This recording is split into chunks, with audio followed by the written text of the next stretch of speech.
Olá, eu sou Israel Martins, psicopedagogo. Quero agradecer muito por essa oportunidade de fazer parte de um grupo seleto de palestrantes convidados pelo IDESV, para juntos partilharmos nossas experiências e vivências na aplicação dos princípios sistêmicos, sejam nas escolas, sejam nos consultórios. A educação sistêmica tem como base a constelação familiar de Bertin Hellinger e a terapeuta e professora Marianne Frank, que adaptou essa experiência ao trabalho em sala de aula.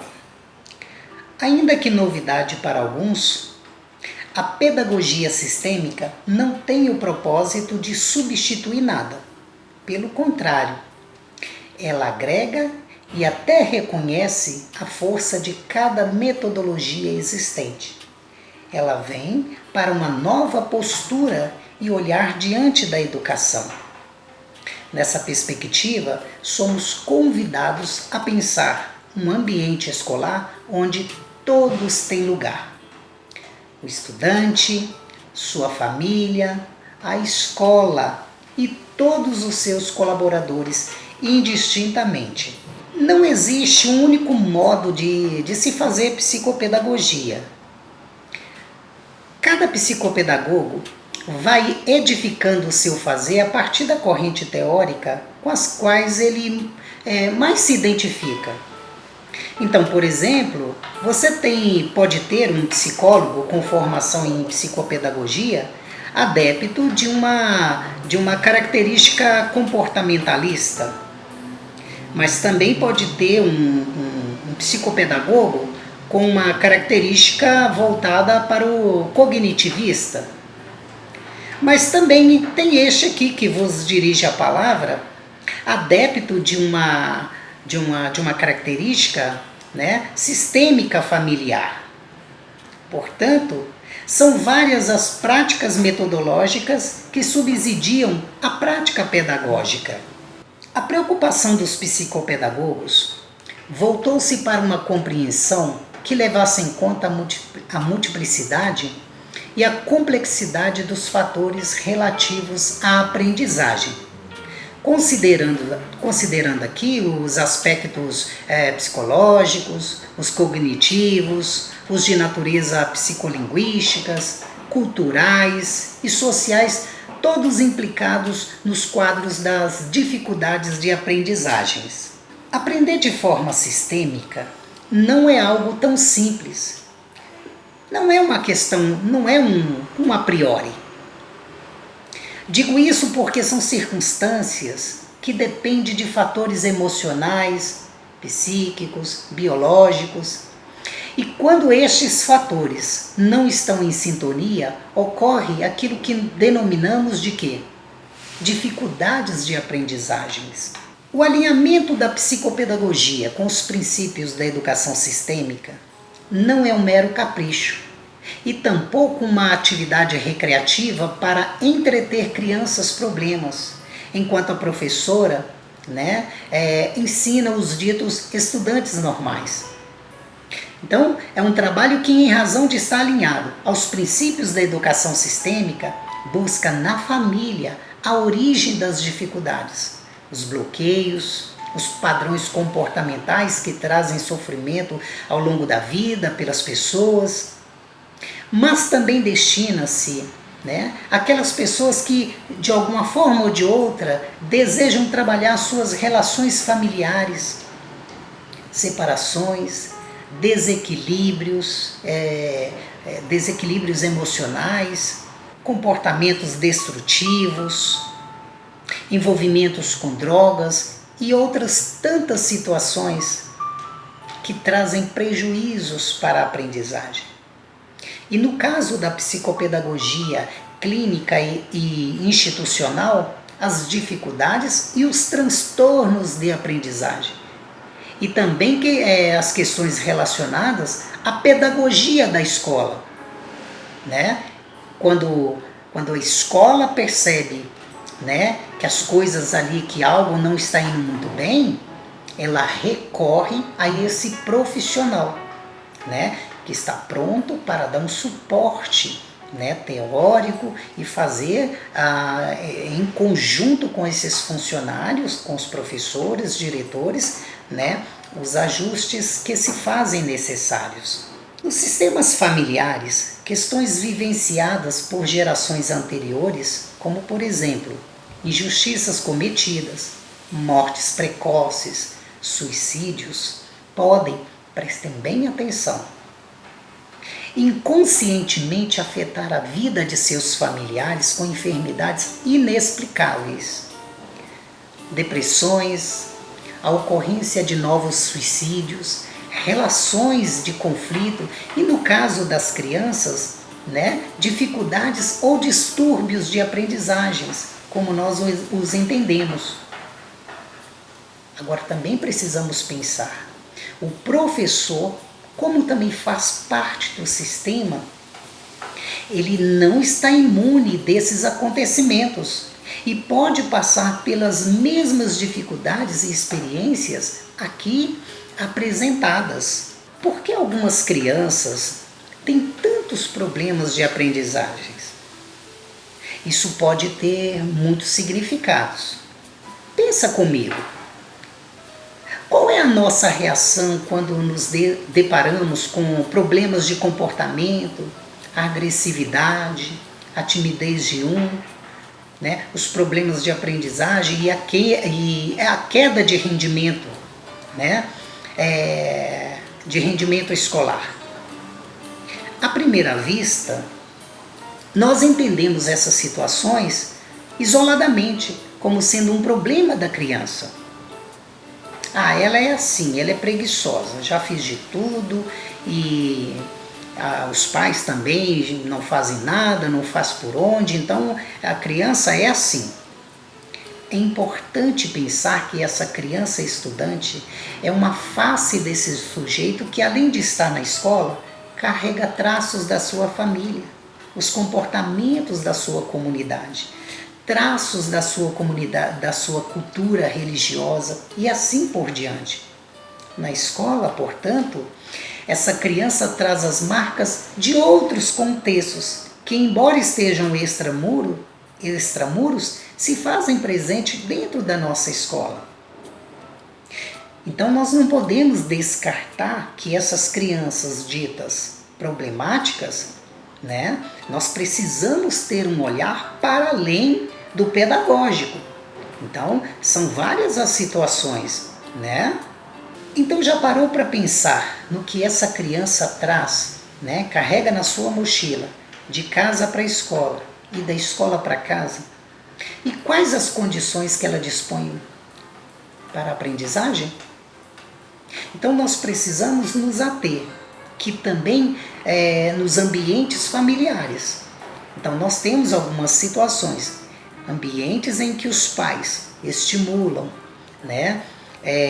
Tem uma vida social mais ativa, né? Que compra livros, que faz passeios, que estimula de alguma forma ou outra essa criança.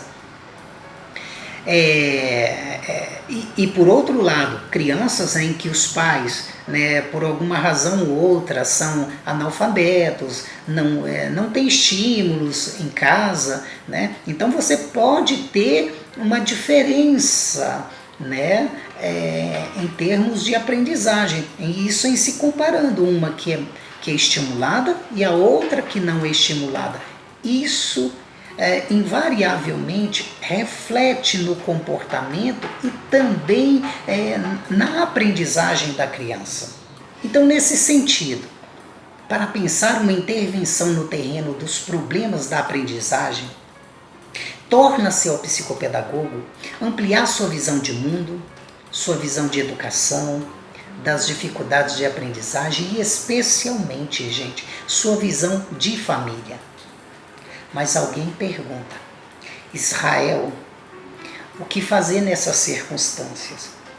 Algumas coisas que você está dizendo acontecem na minha sala de aula. Os problemas existem e se fazem presente no dia a dia da nossa escola. devemos nos colocar no lugar de adulto da relação.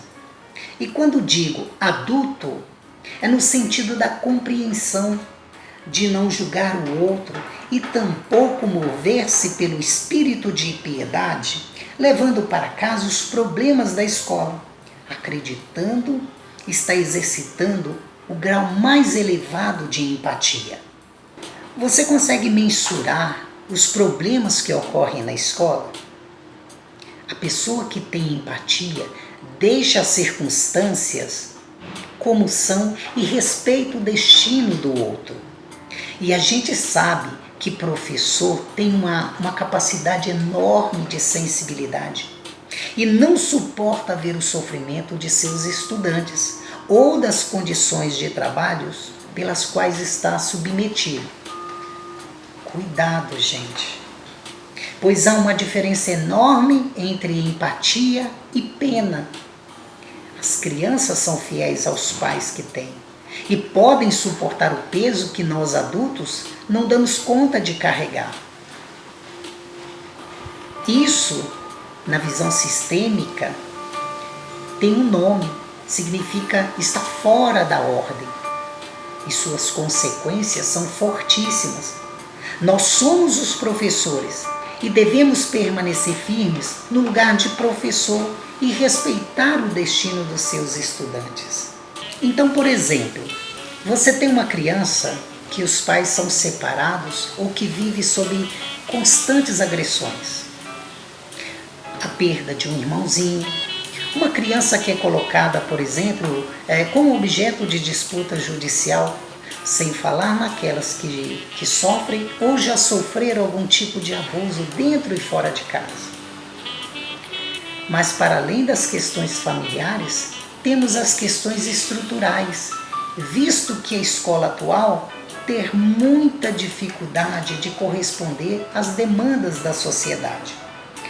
Exige-se qualificação e constante formação e também informação dos educadores, a pretexto de um mundo globalizado e de políticas nacionais de inclusão. Muita cobrança, muita pressão, muito adoecimento e até desesperança. Alicia Fernandes nos alerta para essa situação.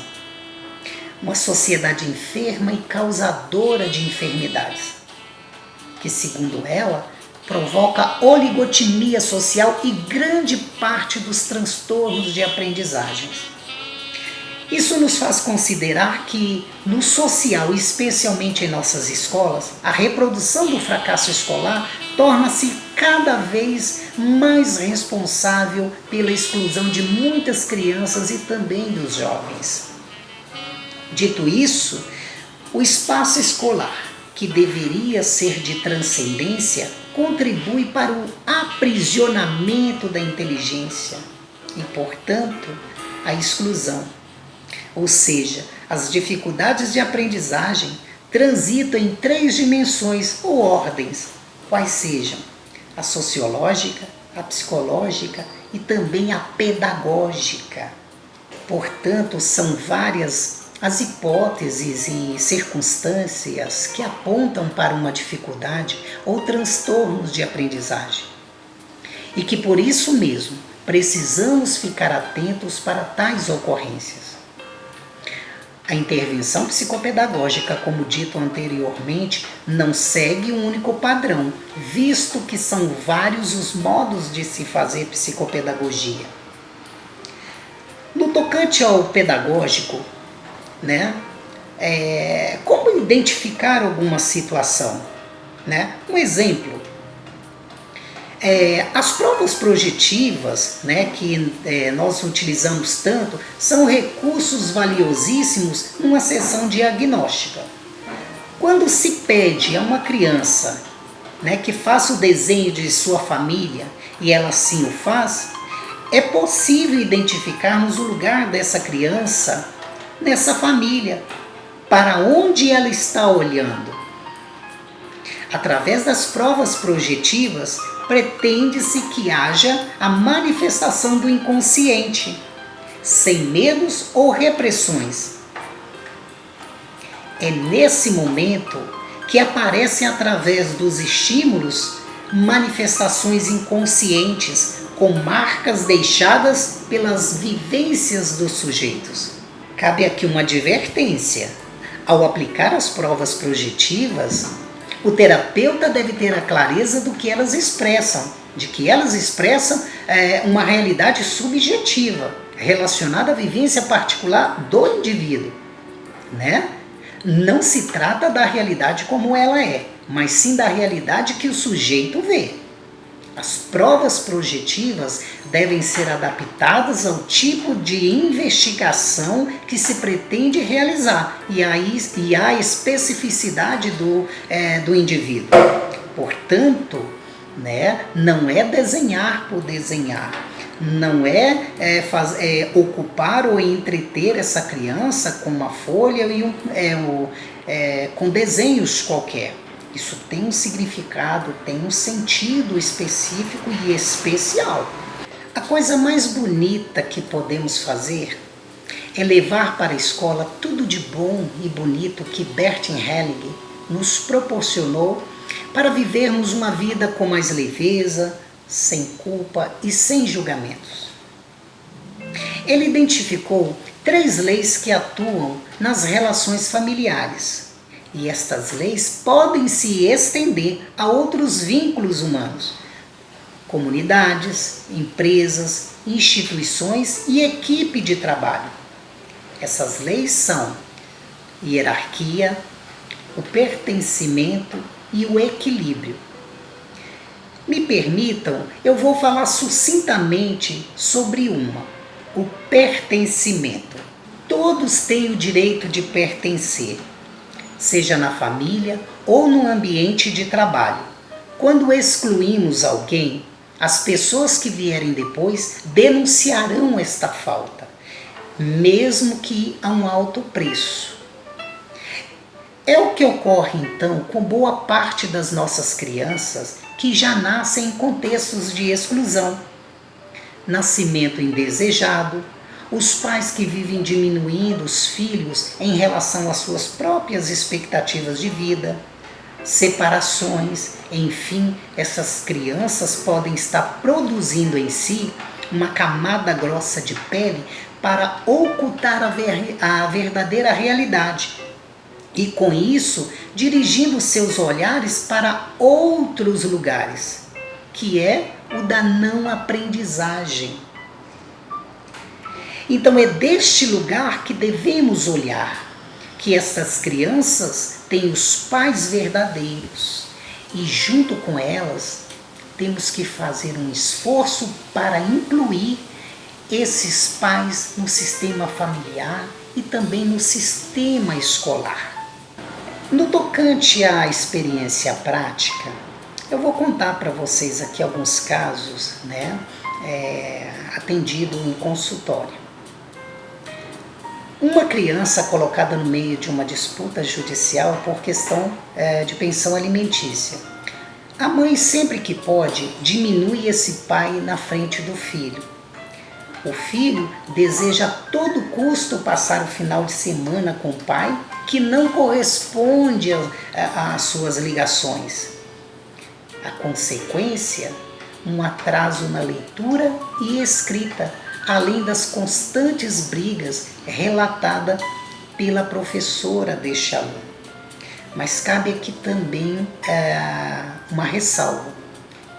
Os pais dessa criança, como foi percebido, eles não têm, não há por parte desses pais um menor estímulo para essa criança.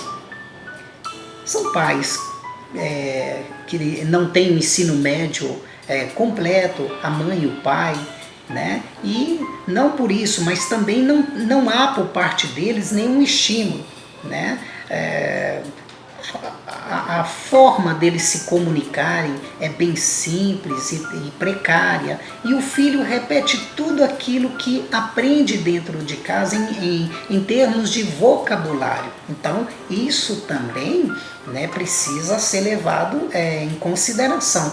Uma outra criança, né, o relatório aponta suspeita de TOD. E junto desse relatório, a mãe traz para mim 3 prescrições medicamentosas, né? Na anamnese se constata o pai já teve tentativa de suicídio, né? Uso de drogas e morou algum tempo na rua, vagando pela rua. E a mãe, né, teve também a tentativa de suicídio, né, depressão, pós-parto e todas essas situações. Agora, me chama também a atenção, esta foi uma leitura que fiz, né? Uma criança cujo pai não assumiu a paternidade, né, que posteriormente essa criança veio a desenvolver muitos problemas na escola. E o problema maior dessa criança, gente, preste atenção, ela desenvolveu uma cegueira. E essa cegueira, ela tinha uma razão. O pai não reconheceu a paternidade. E quando soube dessa criança, também não fez a menor questão de acompanhar essa criança, porque essa criança chegou um determinado momento que ela desejava muito conhecer o pai. E quando ela o conheceu, o pai virou as costas, abandonou essa criança. Então ela teve dificuldades com a leitura e com a escrita. Essa criança lia o próprio nome, mas não conseguia ler o sobrenome que era herdado do pai. A leitura estava entrelaçada ao nome do pai.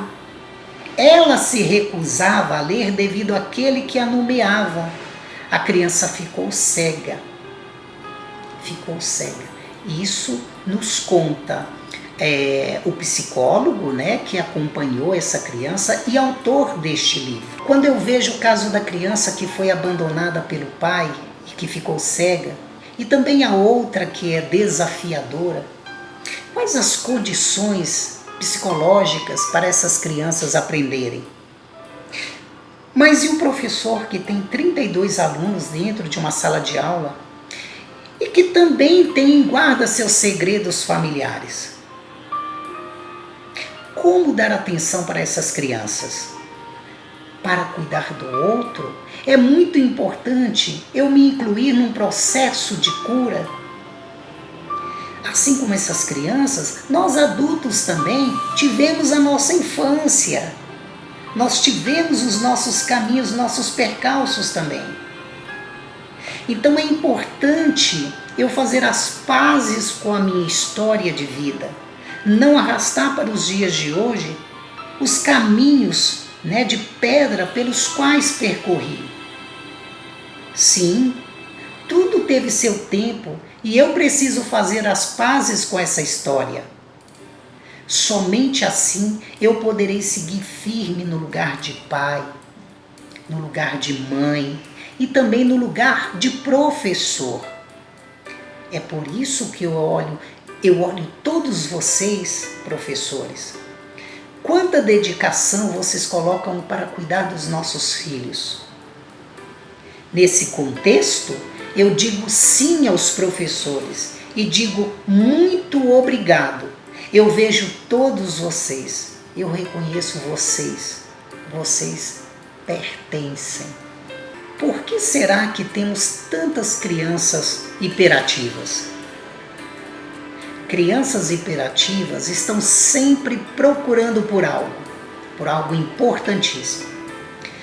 Quando algo importante precisa ser encontrado e reconhecido, temos muita pressa. Desse ponto de vista, não existe pessoa desatenta. Existem crianças ocupadíssimas trabalhando para seus pais. Estas crianças, por um amor incondicional, diz: eu faço por amor, eu morro de amor por você, mamãe, e eu me sacrifico por você, papai. Então, nesse sentido, gente, quantas vezes a gente não vê a criança lá no cantinho da sala com alguma dificuldade na aprendizagem? Se pararmos para perceber, o pai sequer frequentou uma escola. Inconscientemente, essa criança, por um amor incondicional ao pai, quer ficar igual a ele, não quer ser melhor, não quer estar acima do pai, mas ela não reconhece a importância, né, ainda de estudar, de se esforçar para que ela possa, né, fazer com que o pai se sinta feliz por ela. Há dados que comprovam que um grande número de crianças com diagnóstico de dislexia, quando perguntado para os seus pais, responderam que tentaram de algum modo o suicídio. Então eu tenho que olhar para essas crianças e dizer sim para elas. Eu tomo vocês, eu acolho vocês. E também tem que olhar para os professores que têm que enfrentar uma sala de aula com tantos problemas. Às vezes com 2 autistas, um hiperativo, um que é obeso e o outro que sofre bullying. Por que será que esta professora tem tantos alunos especiais? Essa professora existe, ela é real e saberá lidar melhor com todas as circunstâncias na medida em que começar a cuidar de si também, a compreender que todos estes fenômenos têm uma razão de ser. Jung nos fala: aquilo que te incomoda é a sua sombra. Então olhe para a sua sombra, olha para aquilo que te incomoda. Por quê? Porque estas crianças estão ali sobre nossa responsabilidade. Elas são o que são e como são, filho de um pai e de uma mãe, que, sendo bons ou maus, não importa, são o bem mais preciosos que eles entregaram para nós, professores, cuidar.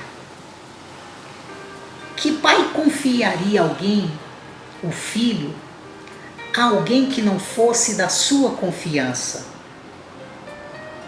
E é a partir dessa postura, sem julgamentos, que passo a acolher todos. Com a postura sistêmica, o professor tem novas possibilidades para exercer a sua função, ser mais produtivo e a ter um melhor entendimento do mundo e também de pessoas. Assim digo, onde está a minha atenção, está o meu amor. Numa perspectiva sistêmica, quando você olha e você escuta, você tem a oportunidade de interromper todo esse fluxo de dificuldades. Resumindo, a educação sistêmica é uma possibilidade que temos de ampliar a nossa visão de mundo, de professores, de família, de escola e também de sociedade.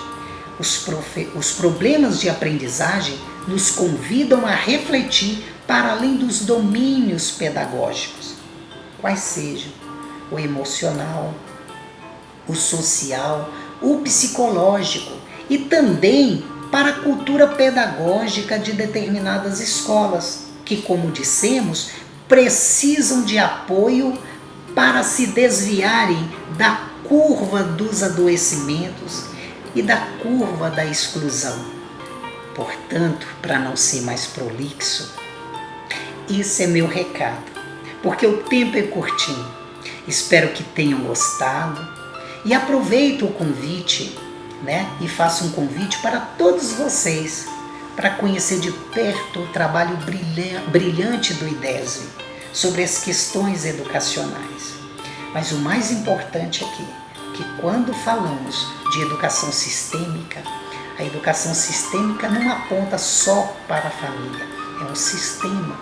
Então, o sistema ele abarca a família, a escola, o contexto social em que determinada pessoa convive, são todas essas situações. Obrigado a todos do IDESV, do IDESV, que de uma forma ou de outra me oportunizou essa interação com esse público especial. Mas um obrigado especial vai para o nosso mestre Bertin Helling, que nos guia nessa constante caminhada de constantes amadurecimentos.